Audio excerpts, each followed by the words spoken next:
D'accord, donc nous sommes Michel Lamont, directeur d'Orchidée Consulting. Moi, je suis Damien Beson, directeur de projet chez Appel Data Center.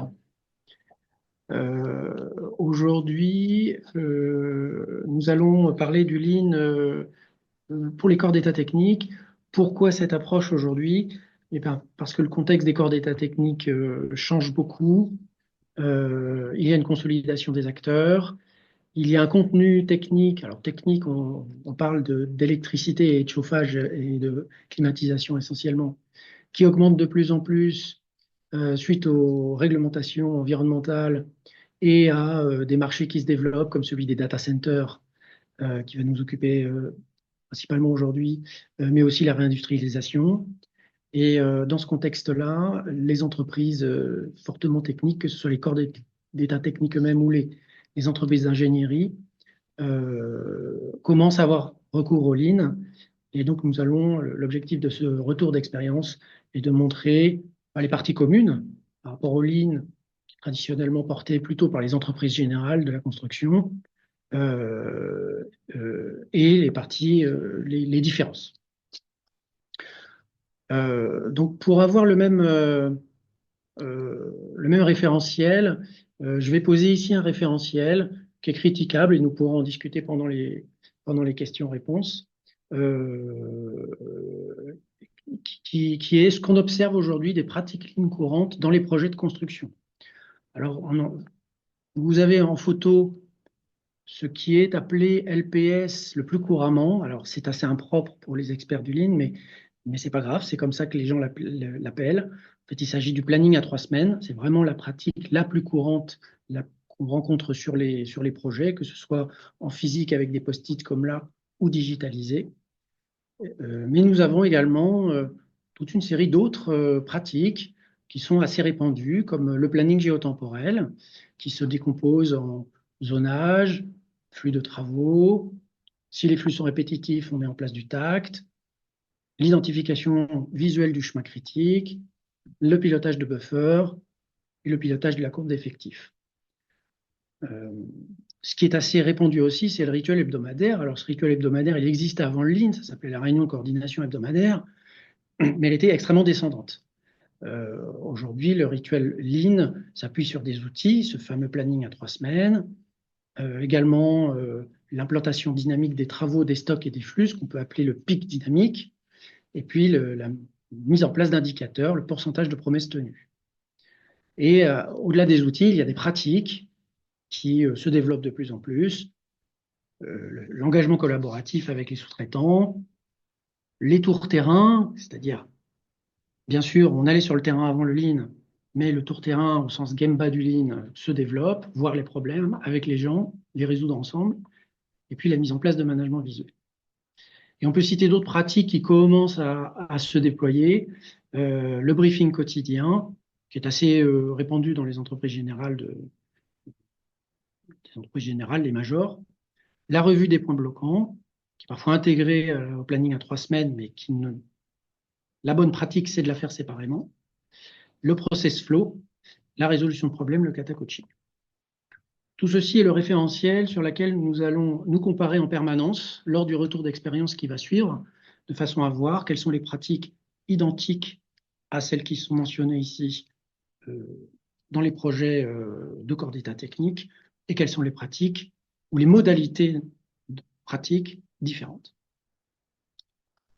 Alors, l'ensemble de ces pratiques Lean peut se visualiser sous la forme d'un OBEA, d'une salle de contrôle ici digitalisée, qui reprend l'ensemble des éléments notés précédemment.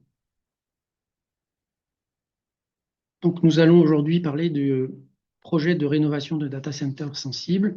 Je laisse le directeur de projet, Damien Beson, présenter ce projet. Ouais, donc moi je suis donc Damien Beson, je suis à Appel Data Center. On est cabinet d'ingénierie Data Center. On a travaillé sur ce projet, donc sur un projet en conception-réalisation. Donc on a initié donc une conception et après une réalisation. La volonté, elle était initialement du client, elle est venue d'abord du client qui nous a proposé le Lean pour cette opération. Et ça a été notre, on va dire, mise à pied sur le sujet Lean pour APL et on a pu lancer, en tout cas on a lancé et le projet est en cours en Lean. Euh, Ce projet a beaucoup d'enjeux. Donc, c'est un enjeu de data center, donc avec une haute technicité, un enjeu informatique assez important, donc une activité, des sites qui sont en activité. Donc, c'est un projet de rénovation. On est sur des activités donc informatiques en fonctionnement, donc une continuité de service à assurer et des enjeux techniques importants de rénovation technique et d'upgrade en gros de sites avec des augmentations de puissance, notamment sur les infrastructures de climatisation, d'électrification et de secours. Voilà, donc on est sur des enjeux très importants en termes d'impact sur le bâtiment et et des enjeux aussi de planification importants. En tout cas, on était sur un projet initial assez long. Voilà, sur une première approche, on va dire, de projet. Du coup, Ouais. oui, je prends la main. Du coup, par rapport à, cet enjeu de projet, les difficultés rencontrées dans le déploiement du Lean étaient essentiellement la méconnaissance de la méthode, à la fois des équipes internes, même s'il y avait la volonté, le sponsoring pour le faire, et de l'ensemble des parties prenantes. D'où le choix de se faire accompagner par un cabinet extérieur, en binôme avec les chefs de projet. Ça, c'est important, ce mode de fonctionnement, tout en binôme. La spécificité mise en œuvre, alors on va regarder après les sous-démarches utilisées. Donc le faible niveau de maturité Lean chez les sous-traitants par rapport à des entreprises générales classiques, et la volonté de faire une formation commune avec les sous-traitants, entre les salariés d'APL Data Center et les sous-traitants, ce qui a été un facteur clé de Ouais, réussite. c'était le premier pas en fait pour entrer dans le Lean. Donc on a fait déjà nous une première session en interne avec vous, Michel, pour déjà appréhender le Lean, hein, clairement, pour en avoir les bases. Et après on a décliné donc une formation d'introduction donc sur une journée avec l'ensemble des acteurs, donc soit donc les chefs de projet, les chargés d'affaires, pour appréhender et d'avoir ce référentiel commun qu'on n'avait pas forcément tous au départ et pour aussi comprendre les enjeux de la réussite commune d'un projet. Voilà. Et ça, c'était vraiment pour nous le plus important et c'est vraiment l'acte fondateur, on va dire, du projet, parce que derrière, on a eu quand même enfin, un vrai engouement, en tout cas, dans la démarche et une participation active de l'ensemble des acteurs. Et du coup, pour aller directement à la conclusion, le résultat à date est une amélioration de plus de 30% du délai prévisionnel, bien sûr, à confirmer pendant l'exécution. Ouais, donc on est bien avancé sur le projet et je pense qu'on ira même un petit peu au-delà. On s'est gardé du buffer. Du coup, on va faire un focus sur le planning géotemporel. Je te laisse préciser les Ouais. enjeux de ce, Donc, dans cette les démarche. enjeux de rénovation, donc on est sur un projet donc en continuité d'activité. Donc, on est sur un projet qui n'est pas linéaire. On n'est pas sur des activités forcément répétitives. Donc, on a des remplacements donc de chaînes techniques, donc des chaînes électriques, de remplacement de production de froid, des remplacements de terminaux de climatisation, de l'ajout de réseaux. Donc, on est sur un ensemble de tâches qui sont à la fois sur des opérations critiques ou non critiques en fonction de l'opération. Donc, on a planifié en tout cas l'ensemble des opérations sur le principe géotemporel. Donc, on a identifié l'ensemble des tâches par zone. On en a identifié aussi l'enchaînement et la séquence, parce que c'était vraiment ça le plus gros des enjeux, c'était de bien identifier les séquences de travaux pour s'assurer que on n'allait pas couper, par exemple, l'intégralité des voies électriques pour pouvoir, pour pouvoir assurer cette continuité de service en permanence sur le chantier. Donc le principe d'un data center, vous l'avez peut-être pas forcément. On est sur des principes d'architecture qui amènent des niveaux de résilience pour assurer les cas de maintenance, d'opérations de travaux ou de défaillance. Voilà. Donc on a joué sur l'installation existante qui était elle plutôt faible et on va dire vétuste. Pour en limiter l'impact au départ, on a planifié des travaux en parallèle d'un existant et après on a attaqué donc la migration progressive des installations, donc chaîne par chaîne et c'est des travaux qui sont encore en cours. Et donc, le planning géotemporel est utilisé assez fréquemment dans les chantiers de construction, notamment de logement ou d'ouvrages fonctionnels. La spécificité ici, c'est que le zoning n'est pas forcément uniquement horizontal. On va voir une illustration tout après. Les systèmes, effectivement, techniques ont une logique verticale, en plus de la logique horizontale de construction Ouais. d'avancement. Et c'est vrai qu'on a dû jouer encore en plus sur cet aspect planning, donc par l'activité même du client, donc avec des activités de pic informatique sur lesquelles un certain nombre d'opérations sont restreintes au niveau des Hmm. travaux. Donc ça, c'était important aussi de l'intégrer parce que c'était un des sujets aussi importants du client.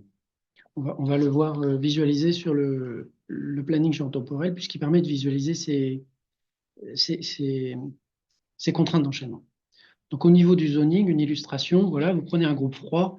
Alors, c'est toi qui as la, la compétence technique, mais il a forcément un lien avec des équipements au sous-sol, Voilà, comme pour le groupe donc on électrogène. est sur un plateau technique hein, sur le site. Donc on va retrouver une production de froid, on va retrouver une production de secours groupe électrogène, on va retrouver une production électrique haute qualité, donc avec des onduleurs et des batteries.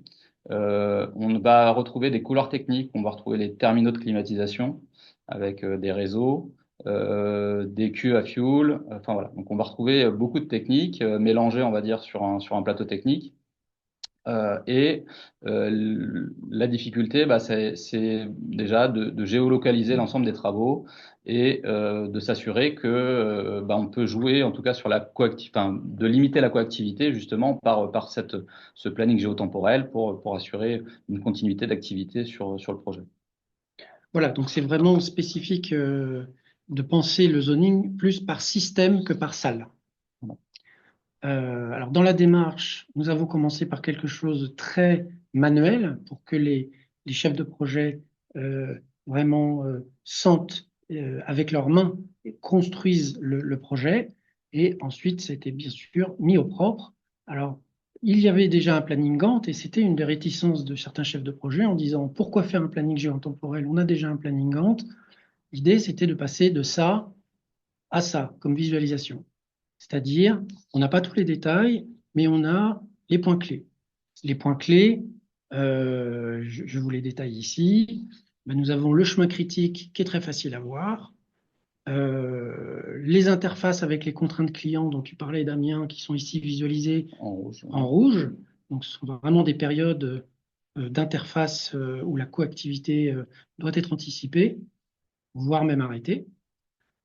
Les longs délais d'approvisionnement qui sont aussi assez spécifiques à ces métiers, avec des approvisionnements qui peuvent durer 6 mois, voire plus, Ouais, on est presque sur un an sur des machines de type groupe électrogène, par exemple, aujourd'hui. Hein. On a des délais très très longs. tout à fait. Et on garde toujours en vue les jalons principaux, dont la date de livraison. Ça peut paraître évident, mais d'avoir toujours en focus la date de livraison, ça permet de faire en sorte que les efforts soient vraiment calculés au plus juste pour tenir cette date, et ça limite les gaspillages au quotidien.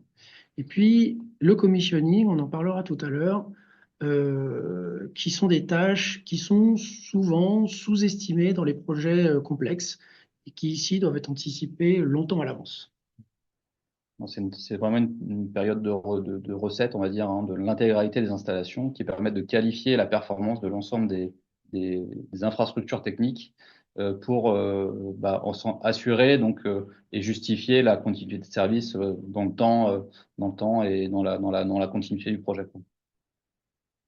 Et donc, l'un des avantages d'avoir sous un format A3 et un fichier simple Excel, même si on peut utiliser des outils plus élaborés, c'est que en cas de fait de chantier important, fait de chantier, comme par exemple sur un des sites, les périodes de gel en rouge ont été levées par le client, il a été facile et rapide de refaire un scénario pour montrer l'impact sur le délai, la réorganisation des macro-tâches.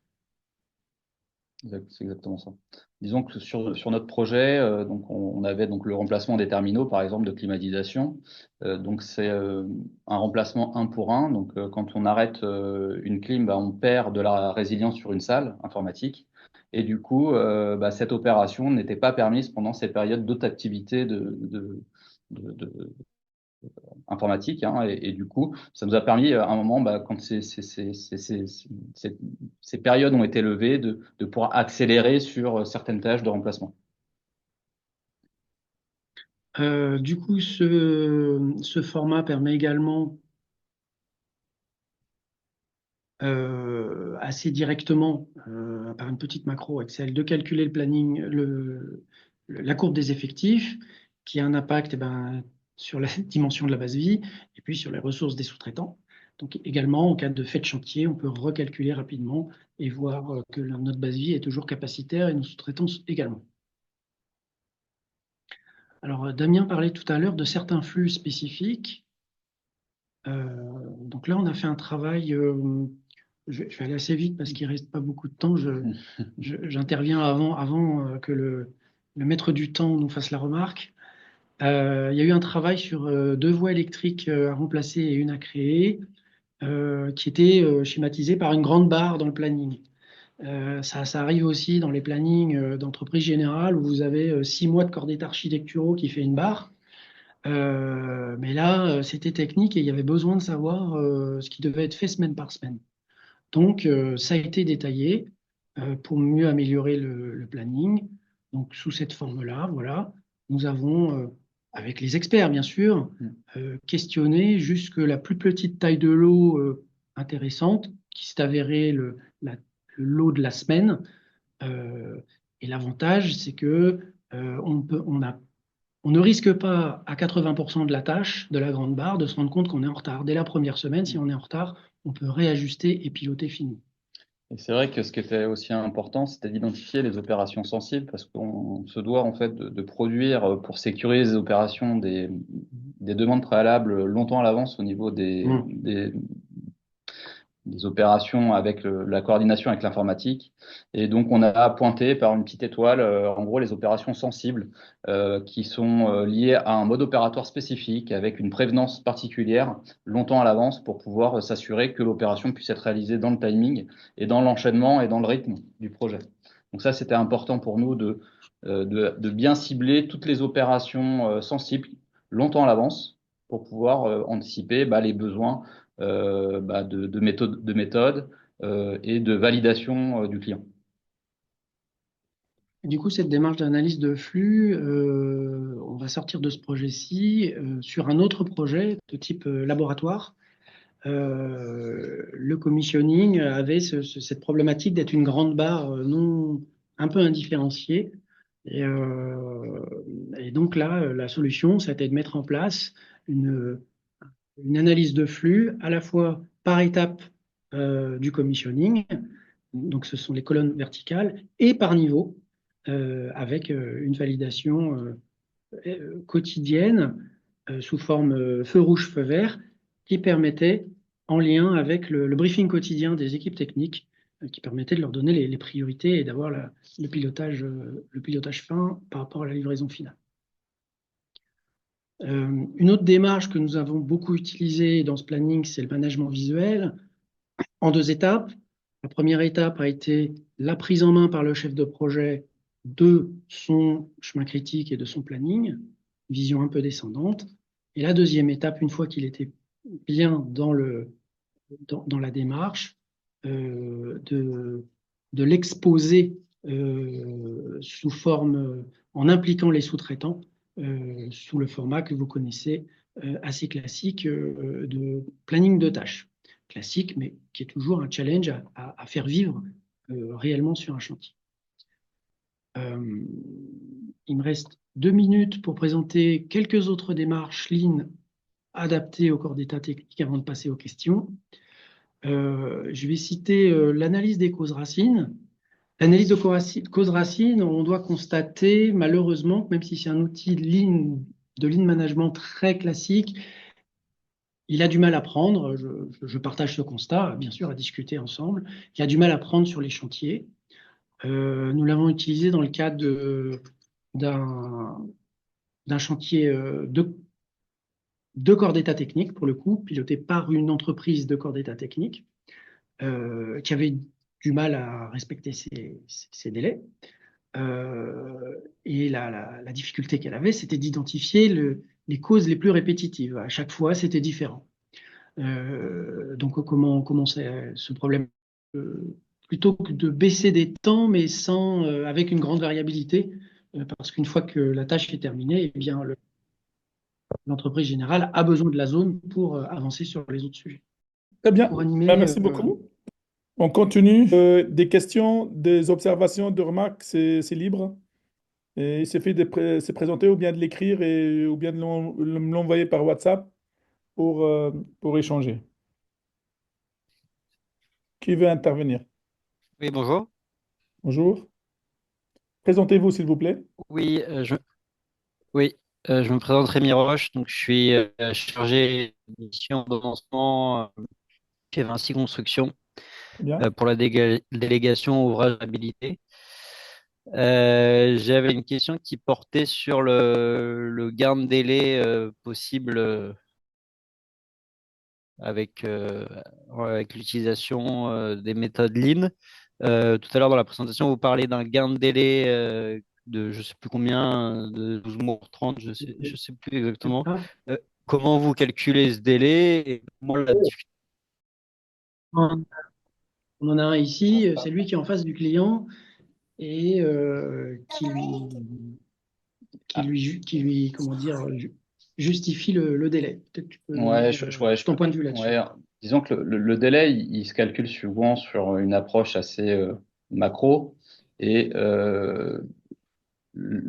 toute la difficulté, c'est d'atteindre une sincérité des entreprises et des sous-traitants sur leur temps de tâche réel dans l'opération. Et c'est vrai qu'aujourd'hui, bah, il y a toujours la difficulté du coup de bâton, que si je suis en retard, je me prends des pénalités, et on a du mal à transcrire en tout cas des objectifs, en tout cas d'une planification claire sur voilà, le temps réel de la tâche. Et c'est vrai que bah, du coup, on n'arrive pas euh, à optimiser, en tout cas à trouver le bon moyen pour avoir la vraie visibilité du planning. Et c'est vrai que toute la difficulté, c'est de nouer cette relation de confiance avec vos partenaires.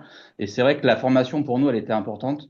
C'est de dire au départ, la réussite de notre projet, c'est pas la réussite individuelle de chaque lot, c'est la réussite globale du projet. C'est-à-dire que si tout le monde n'est pas partie prenante, si tout le monde n'est pas transparent dans la démarche, de se dire bah voilà ma tâche elle va durer 2 semaines et pas 4 semaines, bah forcément ça ne fonctionnera pas quoi.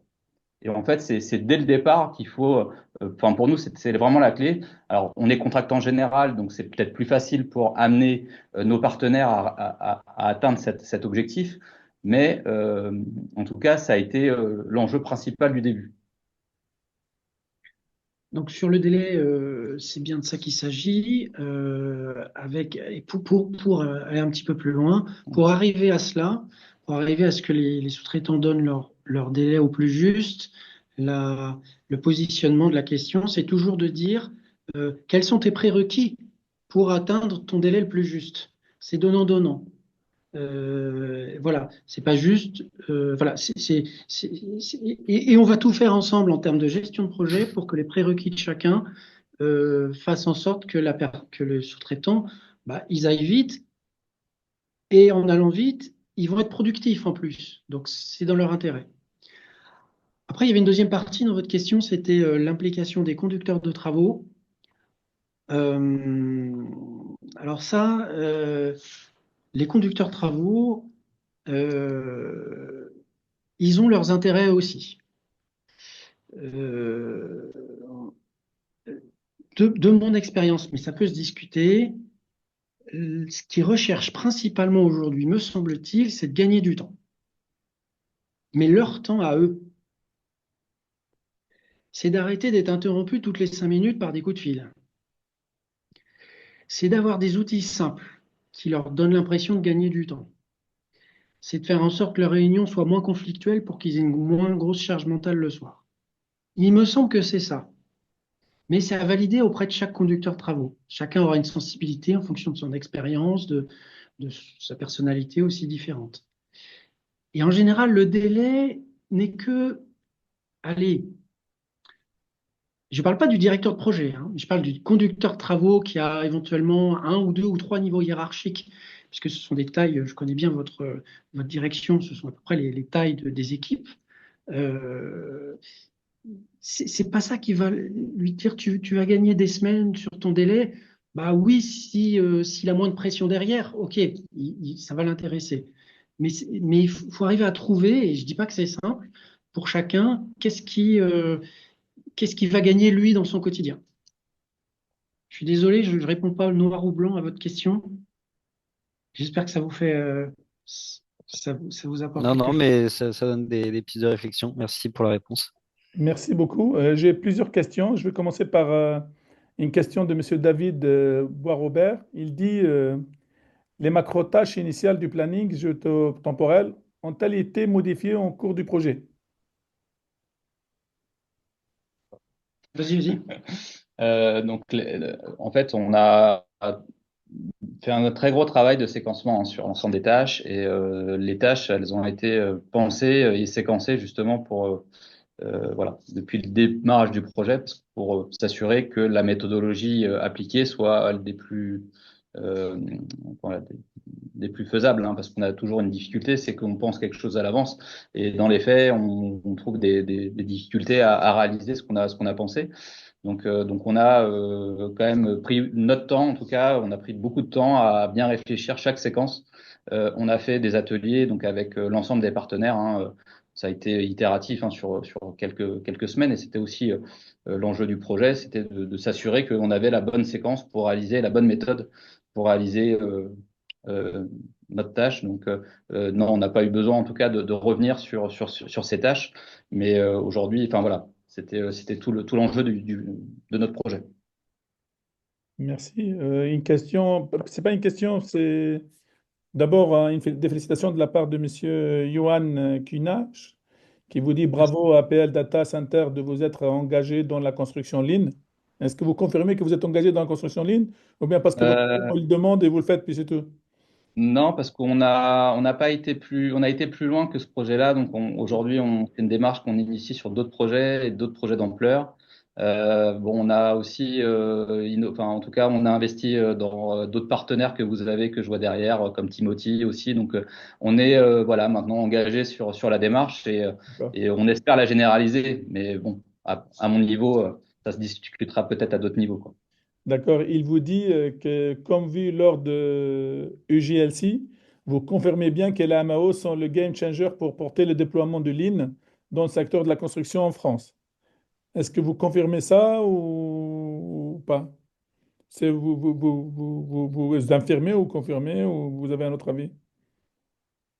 Mais les maîtres d'ouvrage, c'est ça? La question, Oui, c'est est-ce que les oui, maîtres mais en d'ouvrage sont France, game changers? il précise la France. Je pense que On est- le fait de dire que la alors, France, ça veut dire qu'il connaît alors, un peu la au Suisse, départ, l'Allemagne et autre chose, quoi. c'était vraiment la maîtrise d'ouvrage qui avait porté ce sujet-là, Hmm. qui venait, elle, Hmm. d'une entité qui portait du Lean depuis de nombreuses années, donc qui faisait de la construction d'aéroports, hein, clairement, donc qui avait une expérience du Lean à grande échelle, et du coup, qui apportait la voie. Après, c'est vrai qu'à notre niveau, il y avait plutôt une difficulté d'ignorance, c'est-à-dire d'ignorer la méthode, clairement, et aussi au travers de nos clients, hein, qui sont pas forcément des clients issus de la construction, qui n'ont pas de logique forcément que immobilière, qui sont plutôt des logiques d'exploitation, de location de surface, de location de services. Donc la culture est pas toujours la même. Même si le lean est bien implanté, en tout cas, on a trouvé le pendant, en tout cas, chez nos clients sur le côté informatique, parce que le lean est pour le coup beaucoup plus développé dans le développement informatique. Merci. Vous avez Monsieur Hassan Amadou Ali il vient d'une entreprise qui s'appelle Scoping, d'une société d'ingénierie. Il a deux questions. Je vais essayer de résumer les questions et j'espère que je serai à la hauteur de ce résumé. La première question, il dit, est-ce que le fait de pratiquer le lean, c'est quand même beaucoup de paperasse, il y a beaucoup de papier, il y a beaucoup d'impressions, il y a beaucoup de post-it, grosso modo, sans valeur ajoutée. Ça, c'est la première. C'est une question, hein, il n'a pas d'affirmation. L'inverse. C'est plutôt l'inverse. Plutôt l'inverse, De, voilà. de montrer on essaie de limiter les gaspillages. Je vais prendre l'exemple d'un planning Gantt. Il y a des projets pour lesquels le planning Gantt est pointé, les 5000 tâches sont pointées toutes les semaines. Avec le planning Lean, on ne pointe que les 3 semaines suivantes. Donc on réduit de peut-être 90% la charge mentale de planification. Et on essaye d'avoir cet état d'esprit-là dans, tout- dans tous les actes de pilotage et de management de la performance. Très bien. Et sa deuxième question, il dit, vous êtes deux, ok, mais si jamais vous êtes le seul lean friendly, il appelle ça friendly, il applique le lean. Il dit, si vous êtes le seul lean friendly, en même temps, dans un chantier, en tant qu'entreprise de Mm. tech, si la maîtrise d'ouvrage n'est pas impliquée, qu'il faut-il faire? Quel est votre conseil en fait? Alors, la maîtrise d'ouvrage n'a pas forcément besoin d'être impliquée. D'accord? Euh, c'est mieux si elle incite, comme c'était le D'accord? cas là, de ce projet, mais si on lui garantit la maîtrise des délais, voire sa réduction, c'est complètement à la main du faiseur de choisir la méthode qu'il veut et donc la méthode Lean. Après, le Lean, ça se fait pas tout seul, ça se fait en équipe. Et donc pour ça, il y a un travail de conviction, mais je dirais que c'est un travail de conviction, c'est comme l'amour, quoi. Hein. C'est pas le Lean, faut donner des preuves. Donc des preuves, voilà, des preuves que toi, mon partenaire, tu vas gagner du temps et moi aussi, et tous les deux, on va gagner du temps et de l'argent. Faut voir, c'est pas que du temps en fait. Hein, il n'y a pas qu'un seul vecteur qu'il faut vendre à votre client pour parler du lean. Il y a le côté délai qui est important, hein, mais il y a le côté aussi économique, hein, qui est aussi un autre vecteur plus important pour les clients, et aussi là, un aspect sécuritaire, parce que le Mm. sujet de la coactivité sur des chantiers qui doivent aller vite avec des forts taux d'activité. Donc, on a des risques importants dans les chantiers et c'est l'un des moyens que l'on a aujourd'hui pour maîtriser ce risque-là de coactivité et de savoir mettre les bonnes personnes au bon endroit, de s'assurer qu'on n'a pas trop d'entreprises au même endroit. Enfin, voilà, le lean est vraiment un vecteur de sécurité et ça, c'est important de le dire quand même. D'accord. Monsieur Donc en fait, Amadou ça Ali, dépend. pardon. Juste prendre un petit peu de recul pour donner une réponse un peu plus générale. La première étape du Lean, c'est rechercher la valeur ajoutée. Donc, pour avoir des alliés, il faut aller leur demander quelle est leur valeur ajoutée, essayer de leur en donner plus. D'accord. Monsieur Ali Amadou, il me corrige, il me dit, il a parlé au niveau des gaspillages des papiers, de la non-valeur. Il parlait uniquement de l'A3, la méthode Bah, A3. après, il existe aussi des outils digitaux. Hein. Ouais, voilà, Je tout crois à que fait. ça se, Oui, oui, bien sûr. Monsieur David Boisrobert, il revient, il dit que la courbe d'effectif a-t-elle été un indicateur d'anticipation ou plutôt un indicateur de maîtrise des dérives? Alors, la courbe d'indicateur, en fait, elle nous a servi pour une chose, déjà pour qualifier correctement le projet dans ses besoins sécuritaires, on va dire, et d'installation de chantier, parce qu'on est aussi, dans les contraintes qu'on avait, c'était d'être sur un site occupé, d'être sur un site construit, et du coup avec peu d'espace extérieur, donc pas de base vie extérieure sur une partie du projet. Donc, ça nous a permis déjà de sécuriser notre activité, de s'assurer qu'on est dans les clous des effectifs et qu'on va pas en dépasser parce qu'on n'avait pas la place pour mettre plus de personnes que ce qu'on avait besoin. Donc aujourd'hui, elle est suivie, cette courbe d'effectifs. On est sur des effectifs de 30 personnes max en moyenne. Et si on a atteint en tout cas ces pics-là de façon ponctuelle, on est obligé de revoir la jauge tout de suite parce que c'est une problématique simplement d'activité sur un site occupé, quoi. Très bien. Il y avait deux questions sur WhatsApp. La première question, vous avez parlé de la partie géotemporelle, d'une partie horizontale et d'une partie verticale. C'était pas très clair. Ça veut dire Ah, quoi? Est-ce que vous pouvez préciser la personne demande? je vais prendre un exemple. Quand on fait un planning géotemporel sur du logement, Mhm. en général, on dit au rez-de-chaussée, il y a 5 logements de gauche à droite. Puis au R+1, il y a 5 autres logements de gauche à droite, etc., etc. Puis on définit un sens de construction, mettons de gauche à droite. et on va faire les pièces, les logements les uns après les autres, de gauche à droite, avec un contenu de travail dans chaque logement. Cette logique-là, elle ne fonctionne pas avec les équipements techniques, puisqu'ils sont une gaine technique, typiquement une gaine de chauffage, par exemple, ça va de haut en bas, avec des équipements en haut, des équipements en bas. Et donc, si l'ensemble des tâches se déplace uniquement horizontalement, ça va percuter le planning des électriciens et des chauffagistes. Donc il faut penser les tâches électriques. Je peux prendre l'exemple de l'ascenseur. C'est encore plus clair pour un ascenseur. Un ascenseur, manifestement, ça se travaille de haut en bas ou de bas en haut, mais à l'intérieur de sa gaine. Voilà. Alors, si tous les autres tâches qui sont liées avant ou après se déplacent horizontalement, vous allez avoir des temps d'arrêt trop longs. D'accord. Une autre question, l'application de Lean dans le cadre d'un data center, elle est plus simple que d'une application parce que le data center, il est plutôt industriel et que ce n'est pas une opération d'un logement ou bien d'un bâtiment. Est-ce que vous confirmez? Qu'est-ce que vous en pensez de ça? Alors, c'est pas plus simple. C'est plus compliqué quand on a un enjeu important d'un client qui si son installation s'arrête, sa perte est plus importante que le prix du projet. Donc l'enjeu et la pression, elle est beaucoup plus élevée, le risque technique est beaucoup plus élevé et la maîtrise du risque doit en être d'autant plus forte. C'est-à-dire qu'on ne peut pas se permettre dans ce type de projet la moindre défaillance. Donc le Lean, il doit nous servir en fait pour anticiper les prérequis et mettre une méthode de suivi et de contrôle qui soit des plus précises du début à la fin. C'est-à-dire qu'aujourd'hui, c'est beaucoup plus contraignant de faire ce projet dans ces sites occupés que sur forcément un chantier classique.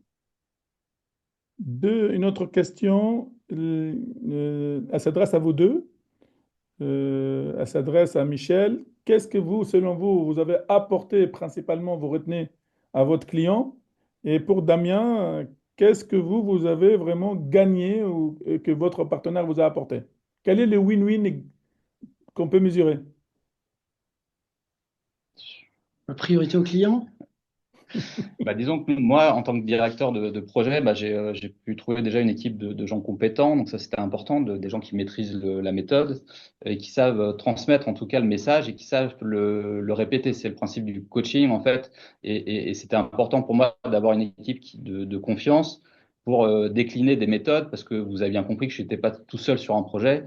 Derrière, j'ai 5 à 6 personnes qui vont manager au quotidien le projet.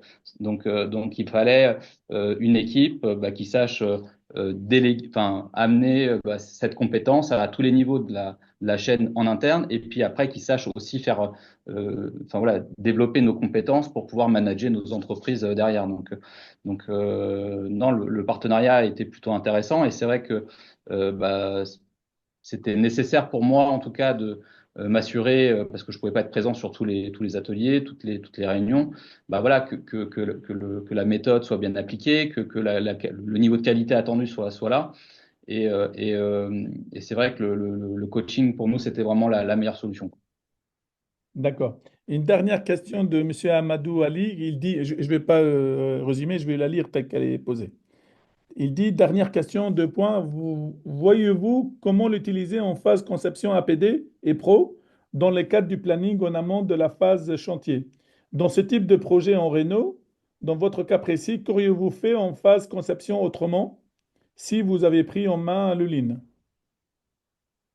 En fait, ça a quasiment été le cas. Alors, parce qu'on on est arrivé en phase de en fin de phase conception, quelque chose comme ça. C'est ça. On avait, on est parti d'un programme. Hein, donc on avait quasiment une feuille blanche hein, avec simplement des objectifs de projet. Donc on a répondu à un dossier. Donc on a créé le projet et le Lean s'est intégré dans les phases de conception et de méthode en fait hein, du projet. Donc on a initié le Lean dans cette phase méthodologique de construction. Quand on a appliqué, une fois qu'on avait fait la conception technique, la mise en œuvre, en tout cas, quand on a réfléchi à la mise en œuvre, on a lancé la méthode Lean. Avant même l'appel d'offres? On était en phase d'appel d'offres, c'est-à-dire qu'on a répondu sur un appel à candidature en conception-réalisation. Donc, on a fait une partie de la conception quand même. D'accord. C'est important de noter, Je vais laisser pardon, c'est monsieur important de Amadou noter Ali que parce c'est qu'on est, pardon, conception réalisation. pardon, on est un peu dans le timing. On a vraiment quelque chose de très important à respecter. Vous pouvez vous rentrer en contact, monsieur Amadou Ali, il n'y a aucun problème avec eux, hein, après. Bon, Plaisir. on termine, mais je vous laisse le dernier mot pour vous, Damien et Michel. Quel est le mot que vous voulez dire le dernier mot, c'est quoi? Oui, moi, j'ai envie de dire que il y a par rapport aux référentiels sur lesquels d'ailleurs il n'y a pas de questions, donc j'imagine il est validé dans l'esprit des participants et ça me va bien parce que j'ai pas trouvé d'études sur le sujet en France. Le référentiel des pratiques lean, je dirais dans la conclusion à date, c'est que ce sont quasiment les mêmes outils et les mêmes démarches, mais simplement, il faut quand même à chaque fois bien écouter la valeur ajoutée pour le client et aussi prendre en compte, on va dire, l'état d'esprit. C'est quelque chose qui est difficile à quantifier, mais c'est vrai qu'un chef de projet électrique, un chef de projet chauffagiste, un directeur de projet technique a d'autres réflexes et d'autres référentiels qu'un directeur de projet d'un majeur de la construction. Mais sinon, c'est vrai que c'est les mêmes méthodes, c'est les mêmes démarches, mais quand même adaptées à chaque fois aux particularités du métier et de la personne qu'on a en face finalement. Ouais, et puis c'est vrai que moi, ce que j'ai surtout appris dans cette mise en œuvre, hein, c'est surtout un mode de communication qui est différent et qui nous permettent en fait de parler un langage simple. Et c'est vrai que le lean, c'est le visuel tout d'abord. C'est important d'avoir une communication directe, une communication simple.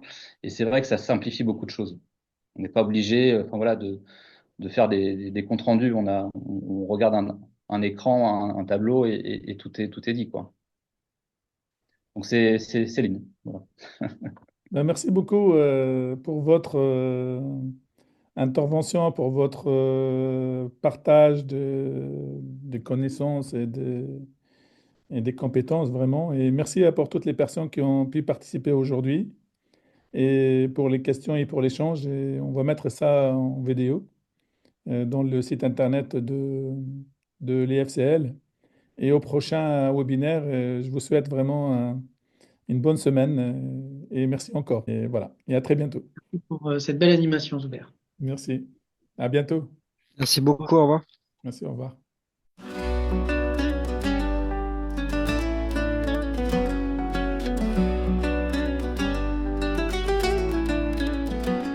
Construire en harmonie, optimiser sans compromis. Chaque brique bien placée, chaque geste est mesuré. Éliminer l'inutile, simplifier chaque fil. Moins de déchets sur le sol, dans son vol. Lean, c'est notre voie, simple et sans tracas. Avec Lean, on croit à un monde plus droit. Des plans détaillés, chaque tâche bien pensée. Tous ensemble on avance, rythme de l'abondance. La la la la la la la la la la. Des plans détaillés, chaque tâche bien pensée. Tous ensemble on avance, rythme de l'abondance. Un flux sans arrêt, toujours près du progrès. Main dans la main, construire c'est divin. Lean, c'est notre voie, simple et sans tracas. Avec Lean, on croit à un monde plus droit.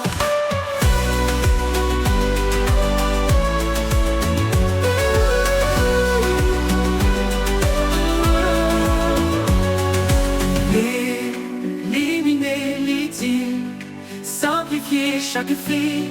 Moins de déchets sur le sol, dans cette danse on vole. Lean, c'est notre voie.